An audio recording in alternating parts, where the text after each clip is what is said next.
welcome back to another Java tutorial video, and in today's tutorial we're going to be looking at reading and writing files to Java. We're going to be using the print writer, the file writer, file, and the scanner classes to read and write files in Java. A file can be read and written to in Java, usually either a binary or a text file. Writing data to files can store information when a program terminates. That way, when the program starts up again, it loads all the information, like a database. To read and write a file, you need the file, file writer, print writer, and scanner or the buffered reader classes. To read data from a file, you can use the scanner or the buffered reader class to read each line of the file.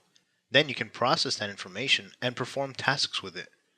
Before using the scanner class, you must first create a file object to handle the file. So file, the file, gets the value of new file, and then you enter the file's name.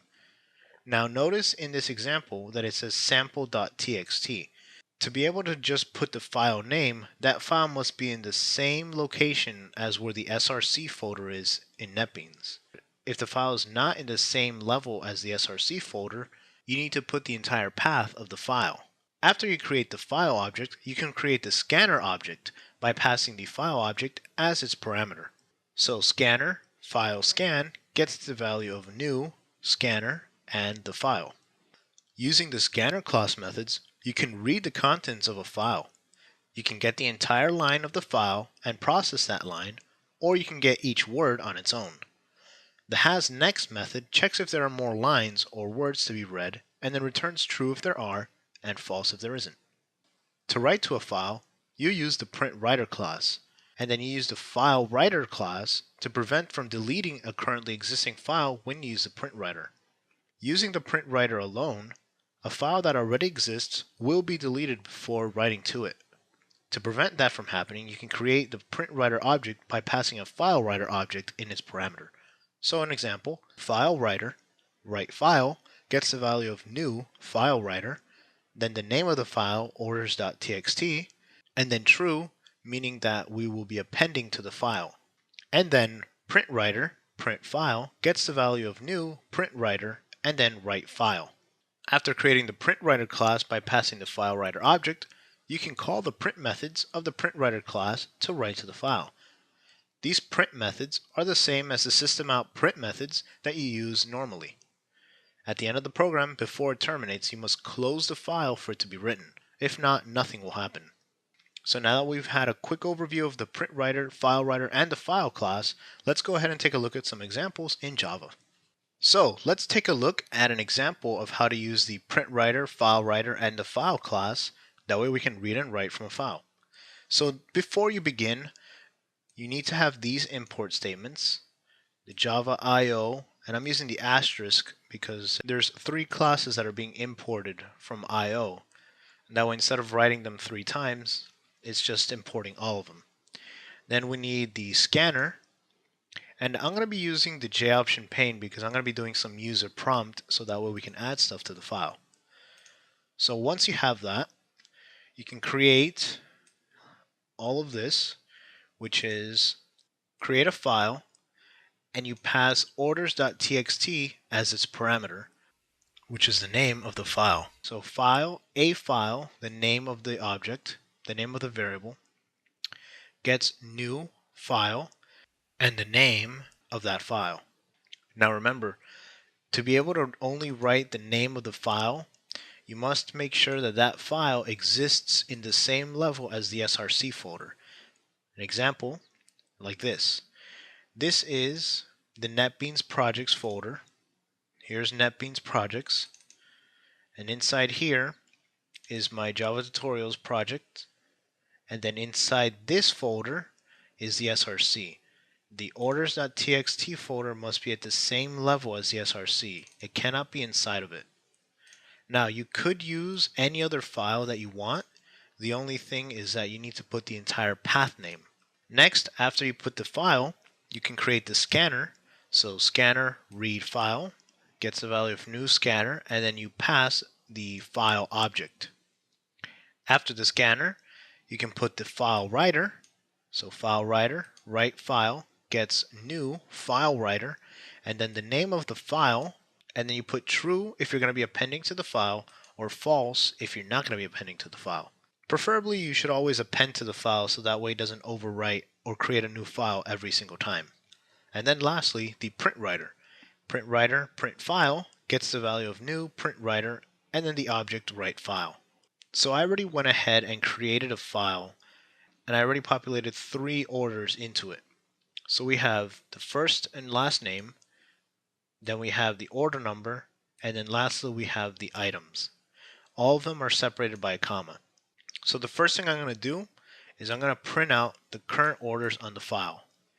So here's where I'm using the scanner class method, hasNext. That way it tests while the file has more items that can be read. And while there are more items that can be read, print out the next line. Let's go ahead and run it and see what we get. So the current orders on the file, Cesar Diaz, 1001, 10 NFC tags. And then the other person, and then the other person. Now, this is using the next line method. There is another method in the scanner class called next, which will only read one word in that line. So I'm going to go ahead and comment out the next line one, and we're going to leave next instead. We're going to see how this is different. Let's redo it, and you'll see now that it takes everything in on one line, and since I'm using print line, it's going to put them all on a new line. So we have Cesar, then Diaz, then 1001, 10, NFC, tags. So I'm going to go ahead and delete that because we don't need it. And I'm going to uncomment out the print line one. Now, let's write stuff to the file. Down here, I already wrote some stuff that will write to the file. Let me also uncomment this one. And it's going to be using the J option pane, and it's going to be asking the user if they want to add another order. Now we're going to be using the show confirm dialog method, and the show confirm dialog has a pop-up window that shows yes, no, and cancel. And this method returns an int, the int being whatever it is the user entered. So yes is 0, no is 1, and cancel is 2. So while prompt is equal to 0, or while the user clicked yes, it will print out adding an order to the file. It's going to print it out to the output window, and then it's going to ask what's the name on the order, first and last name. It's going to ask what's the order number, and then it's going to ask the item description. After that, it's going to print to the output window the order details, and then it's going to write to the file using the print method from the print writer class. Now if you take a look at this line here is exactly the same as this line here. And this is what I was saying before, that the print and println methods in the print writer class are the same as the system out print and println methods that you normally use. So anything that you write in the println could also be written in the print for the print writer. And then finally, it's going to prompt the user if they're going to add another order again. After that, if the user says no, it'll close the file so that way you can write to it. So let's go ahead and take a look at an example. And before we take a look at the example, let's go back to the file and remember that there are only 3 items in the file so far. Let's go ahead and run it. And let's add a new order. Enter the first and last name. We're going to add Chris L. We're going to add order number 1004. We're going to continue after 1003. And we're going to say 1 2 GB RAM chip. Should we add another order? Should we add another order? Yes. Let's add Mike R. Order number 1005. And then the description, we'll have him buy 10 NFC tags as well. Okay, add a new order? No. And when it finishes, build successful, let's go back to the file, and we'll say that the file has been modified, load it up, and there you have it. Chris L with 1004, 1 2 GB RAM chip, and then Mike R 1005, 10 NFC tags as well.